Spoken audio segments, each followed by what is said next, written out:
শপিংটা শপিংয়ের জন্য ইম্পর্টেন্ট নয়, পুজোর বাজারটা হচ্ছে ফ্যামিলির সঙ্গে গিয়ে ওই ওই সময়টা কাটানোটা। অমরনাথ যাত্রা কি হয়েছে? অমরনাথ যাত্রাটা হয়নি বলতে পারি।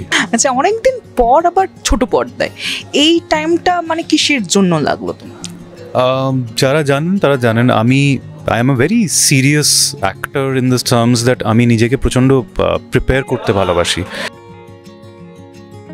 নমস্কার, আমি শ্রী টলিস্কোপে আপনাদের সবাইকে স্বাগত। আর আজকে পাশে যাকে নিয়ে বসে আছি তাকে তো আপনারা সবাই জানেন, সরাসরি তার কাছে চলে যাব। প্রথমে জিজ্ঞেস করবো, মাথা ফেটেছে কি করে তোমার?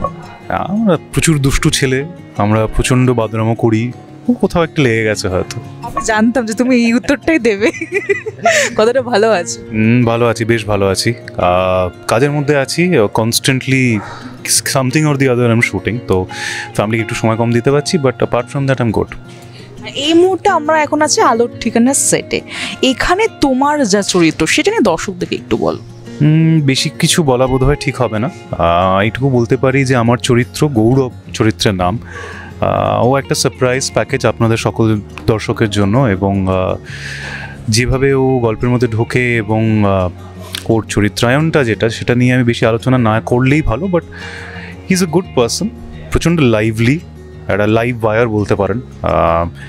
এই পুরো ঘটনার মধ্যে, এই পুরো গল্পের মধ্যে ও আলোর সঙ্গে ওর পরিচয় হয় কলেজে, এবং দুজনের মধ্যে একটা মতান্তর থাকে, কিন্তু সেটা আগেই হয়তো বন্ধুত্বের মধ্যে পরিণত হয় না, সেটার জন্য আপনাদের সিরিয়ালটা দেখতে হবে।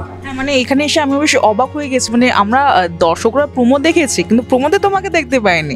এখানে এসে দেখলাম, আরে তুমি এখানে, অনেকদিন পর দেখা হয়ে গেল, এটাই আর কি। একদমই তাই। এবার তুমি বলো যে রাহুলের সাথে গৌরবের এখানে কি কি মিল আছে আর কি কি অমিল আছে?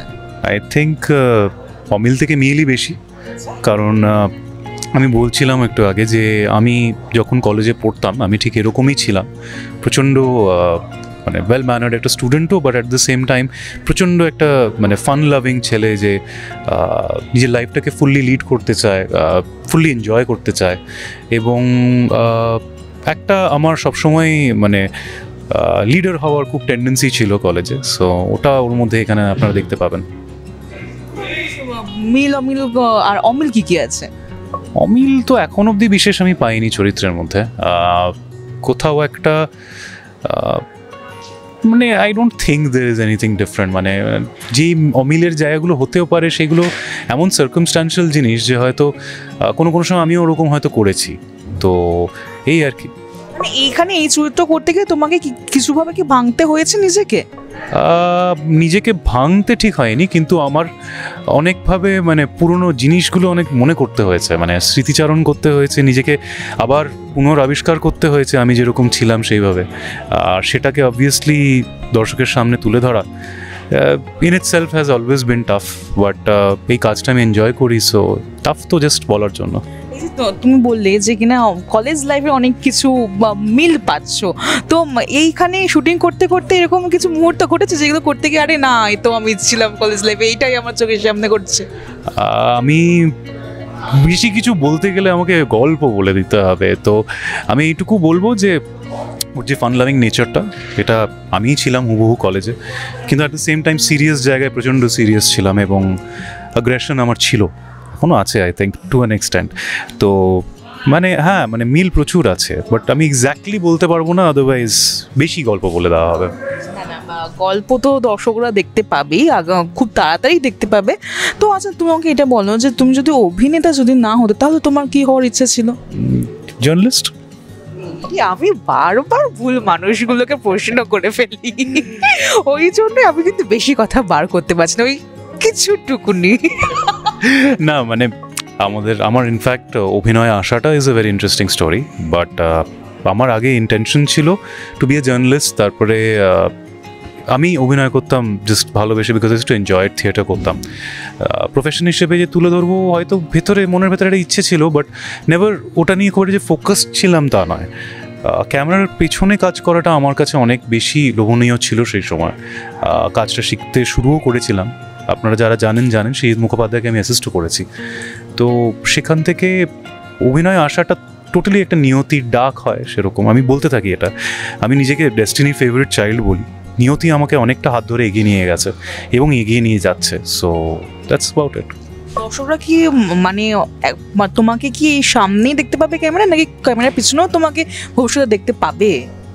আমি যেমন ছেলে, আমি লাইফটাকে প্রচণ্ড মানে গো উইথ দ্য ফ্লো মোডে লিড করি। কোনো জিনিস নিয়ে আমি ইনফ্লেক্সিবল নয়। প্ল্যানস ডেফিনেটলি আমার আছে, না বলাটা ভুল বলা হবে, বাট এখন এই মুহূর্তে আমার মনে হয় যতটা ভালোবাসা আপনারা দিয়েছেন ছোট পর্দায়, আর এখন তো বড় পর্দায়ও আপনাদের ভালোবাসা দেখে আমি তো মানে মুগ্ধ। আমার মনে হয় অভিনয় জগতে আরও অনেক কিছু করা আমার বাকি আছে। তো এখন এই মুহূর্তে টোটালি অভিনয় নিয়েই ফোকাসড। আপনাদের এন্টারটেইন করার জন্য আমি একদম প্রস্তুত আছি। পরবর্তীকালে কী হবে সেটা দেখি, ছেড়ে দিলাম। আর সামনে তো পুজোয় কি প্ল্যান আছে? পুজোয় প্ল্যান হচ্ছে চিরকালই তাই, এই বছরও তাই, ফ্যামিলি অ্যান্ড ফ্রেন্ডস। কারণ আমরা যেভাবে কাজটা করি, পরিবারকে আমরা সময়টা দিতে পারি না, এটা একটা দুঃখের জায়গা। বাট কোথাও একটা এই যে পুজোর সময়টাই আমাদের এমন হয় যেখানে পুরো পরিবার একসঙ্গে মিলে আমরা অনেক আনন্দ করি। তো সেই পরিবেশে আবার ফিরে যাওয়া, যেখানে আমরা পরিবারের সঙ্গে বসে গল্প, আড্ডা, হুল্লোড়, মজা, বন্ধুদের সঙ্গে দেখা, বন্ধুরা রেগে আছে আমার ওপরে, দেখা করি না, সারাক্ষণ শুটে ব্যস্ত থাকি, তো ওদেরকে একটু শান্ত করা, তো এটাই প্ল্যান। আর ম্যাডক্স স্কয়ারে আড্ডা কি হয় নাকি না? ম্যাডক্স স্কোয়ারে লাস্ট বোধহয় আড্ডা মেরেছিলাম কলেজের ঠিক পর। তারপরে ম্যাডক্স যাওয়া মানে ঢুকেছি হয়তো কিছু মুহূর্তের জন্য, সেই ম্যাডক্সের সেই পুরোনো আড্ডাটা নেই, তো সেটা আর খুব একটা হয় না। পুজোর সময় কি ঘুরতে যাওয়া কি খুব একটা হয় না? বাড়ির সবার সাথে এটা নিয়ে আমার কী যে ঝগড়া হয়, বিকজ বাবা প্রচণ্ড ঘুরতে ভালোবাসেন, আর পুজোর সময়টা বাবা মা আমরা সবাই এক জায়গা থেকে, তো বাবা প্রত্যেক বছর বলে চল বেড়াতে যাই। না, পুজো মানে কলকাতা, বাড়িতেই মানে বাড়িতে নয়, কলকাতাতেই থাকতে হবে, কলকাতা আমার বাড়ি, কলকাতাতেই থাকতে হবে। তো না, পুজোতে বেরোনো যাওয়ার প্ল্যান আমার তরফ থেকে একদম না। আর শপিং কত দূর হয়েছে? হয়নি। আমি বিগত মানে 1.5 মাস ধরে শ্যুটই করে যাচ্ছি কনস্ট্যান্টলি, আইদার অ্যাড শ্যুট, না হলে ছবির শ্যুট, না হলে এই শোয়ের শ্যুট করছি, না হলে আমি একটা আরও টেলিভিশন ফিল্মস করছি। তো সেই শপিংয়ের সময় মতন হয়ে ওঠেনি, বাট প্ল্যান ডেফিনেটলি আছে। এর মধ্যে যে কোনো একটা দিন গ্যাপ পেলে জাস্ট দৌড়ে শপিংটা করবো। তো অনলাইনের যুগ, তো অনলাইনের যুগেও এখনো শপিং হয়নি? দেখুন, কিছু কিছু জিনিস না ইজ নট অ্যাবাউট ওই কাজটা, শপিংয়ের জন্য ইম্পর্টেন্ট নয়। পুজোর বাজারটা হচ্ছে ফ্যামিলির সঙ্গে গিয়ে ওই সময়টা কাটানোটা, এটা একটা এক্সপিরিয়েন্স। এই জিনিসটা আপনি অনলাইন, মানছি অনলাইন খুব কনভিনিয়েন্ট, অনেক ইউজফুল জিনিস আমরা পেয়ে যাই অনলাইন, বাট এক্সপিরিয়েন্সটা আমরা পাই না। এটার জন্য আপনাদের গিয়ে ভিড়ের মধ্যে দাঁড়িয়ে সুন্দর করে একটু গোতাগুতি করে, আমি বলছি না যে আমি গোতাগুতি করি, বাট ওটা করে ওই এনজয়মেন্টটা ফুলফিল করতে হয়। যদি কোনো ছুটি পাও তাহলে তুমি কি করবে? সেদিনকে ল্যাদ খাবে নাকি ফ্যামিলির সাথে টাইম কাটাবে? Always family. মানে আমার জীবনে এটা বিশাল বড় একটা জিনিস যে I really try to give a lot of time to my family, friends, partner হোক, যেই হোক, সময়টা আমি ডেফিনেটলি দিতে চাই। তো সেটা সবসময় হয়ে ওঠে না, আমি বললাম যেমন কি আগে। তো whenever I get time, এমনও হয়েছে যে শরীর হয়তো একটু ঠিক লাগছে না, ইচ্ছে করছে একটু ঘুমোই, বাট না, family first, friends first, and fulfilling that is important. আর যদি কোনো ছুটি পাও তাহলে সেদিনকে কোথায় যাবে, যে পাহাড়ে না সমুদ্রে? আমি তো চিরকালই মানে পাহাড় মুগ্ধ মানুষ, তো ফার্স্ট প্রেফারেন্স অলওয়েজ পাহাড়। কোন কোন জায়গায় ঘোরা হয়েছে? এটা তো মানে বিশাল বড় লিস্ট হয়ে যাবে, কারণ আমি বললাম আমার বাবা বেড়াতে খুব ভালোবাসে। অমরনাথ যাত্রা কি হয়েছে? না, অমরনাথ যাত্রাটা হয়নি বলতে পারি। হ্যাঁ, ইচ্ছা আছে একবার করার? ডেফিনেটলি ইচ্ছে আছে, কিন্তু ব্যাপারটা হচ্ছে এখন যে আমাদের শিডিউলিং হয়ে আছে, এখন ডেট আমাদের অন্য কারো থেকে চাইতে হবে যে আমাকে একটু অমরনাথ যেতে হবে। শুনেই বকবে সবাই, সিনকে শ্যুট করবে তুই অমরনাথ গেলে। তো ডেফিনেটলি ইচ্ছে আছে, পূরণও হবে আই এম শিওর।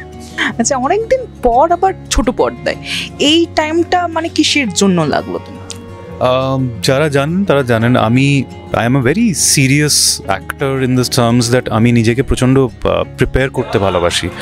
তো আমি নিজেকে ট্রেনিংয়ের সময় দিয়েছি, আমার অ্যাক্টিং কোচের সাথে আমি ক্লাসেস কন্টিনিউ করেছি, ডান্স ক্লাসেস করছি, তার সাথে অ্যাট দ্য সেম টাইম নিজেকে আরেকটু গ্রুম করছি, plus at the same time I am giving a lot of effort to work in films, work in OTT, প্রচুর অ্যাডস করলাম রিসেন্টলি।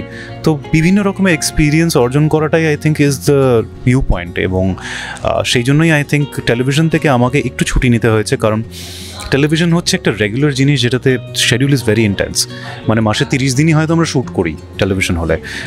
তো কোথাও একটা মন ভারী করে হলেও নিজেকে একটা ব্রেক দিতে আমি বাধ্য হয়েছি। আমি বলছি না যে আমি ব্রেক থেকে বেরিয়ে এসেছি, হয়তো আমি ফিরে যাব ব্রেকটাতে, বিকজ নিজেকে গ্রো করাটা, ইভলভ করাটা is very important for an actor. আমি সারা জীবন একরকম যদি অভিনয় করে যেতে আপনারাই বোর হয়ে যাবেন। তো আপনাদের সবাইকে নতুন চমক দেওয়ার জন্য হোক বা নিজের একটা মানে আত্মশান্তির জন্য হোক, সেটার জন্য I am giving my preparation a lot of time, আর হোপফুলি আপনারা সেই রেজাল্টটা দেখতে পারবেন। বলছি যে নাচও করা হয় বললে, আর গানটা এখন মানে এইটুকু সময়ের মধ্যে আর কত কিছু একসাথে করবো বলুন তো। গান না না না না, আমি গান গাইলে আপনারা সবাই পালিয়ে যাবেন। সো আজকে থাক, হয়তো আমি গানের ট্রেনিং নিয়ে আবার কোনো দিন I will definitely entertain you on that. আপাতত অ্যাক্টিংয়েই থাক ব্যাপারটা। আচ্ছা, আমরা এখানে শেষ করবো, তো দর্শকদেরকে কি বলবে? আপনাদের সবাইকে বলবো যে আমি খুবই অভিভূত যে আপনারা আমাকে এতটা অ্যাকসেপ্ট করেছেন। আমি দেখুন, আমি একটা সেই বাচ্চা ছেলে যে স্বপ্ন দেখে সে বড় হয়ে অভিনয় করবে, আমি সেই স্বপ্নটাই পূরণ করছি। সেখানে দাঁড়িয়ে আপনারা যে আমায় অ্যাকসেপ্ট করেছেন, ভালোবেসেছেন, আমি সারা জীবন এটা মনে রাখবো, জীবনের শেষ মুহূর্ত পর্যন্ত মনে রাখবো যে অ্যাকসেপ্টেন্সটা পেয়েছি, ভালোবাসাটা পেয়েছি। For that I for ever be grateful.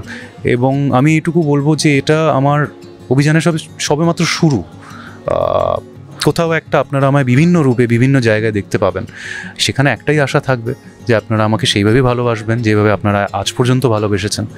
আর আশা করি যে আপনাদের এই ভালোবাসার পরিবর্তে আপনাদের কিছুটা বিনোদন দিতে পারবো, কিছুটা ভালোবাসার মুহূর্ত দিতে পারবো, সব কিছু দুঃখ জীবনে ভুলে যাওয়ার মুহূর্ত দিতে পারবো। আর আপনারা সবাই ভালো থাকবেন, পুজোতে খুব আনন্দ করবেন, আর পুজোর পরে অবশ্যই আমাদের দেখবেন। আগেও দেখবে, কোনো অসুবিধা নেই। টলিস্কোপের দর্শকদেরকে এবার কি বলবো? টলিস্কোপের দর্শকদের বলবো যে আপনারা আমাদের অনস্ক্রিন তো প্রচুর দেখেন, আজকে টলিস্কোপের এই উদ্যোগের জন্য এবং ওদের এই চেষ্টার জন্যই আপনারা অফস্ক্রিন আমরা কীরকম সেটা দেখতে পাচ্ছেন।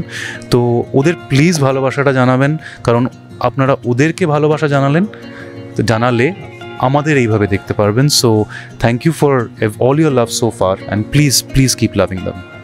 Thank you so much, thank you so much. কেমন লাগলো এই পর্বটি অবশ্যই জানাতে ভুলবেন না। কোথায় থেকে দেখছেন সেটাও আমাদের জানাবেন, তাহলে আমরা বুঝতে পারবো কত দূর আমরা পৌঁছতে পারলাম। দর্শকদের কাছে আমাদের বিনীত অনুরোধ, আমাদের চ্যানেলটি সাবস্ক্রাইব করুন এবং পাশে থাকা বেল আইকনটি প্রেস করে অল নোটিফিকেশন অন করে রাখুন। আমাদের ফেসবুক এবং ইনস্টাগ্রামে ফলো করে রাখুন, যাতে আপনাদের কাছে সবার আগে আমরা পৌঁছে যেতে পারি খুব দ্রুত। পর্বটি আপনাদের ভালো লেগে থাকলে লাইক, কমেন্ট এবং শেয়ার করতে ভুলবেন না, তবেই আমাদের প্রচেষ্টা সার্থক হবে।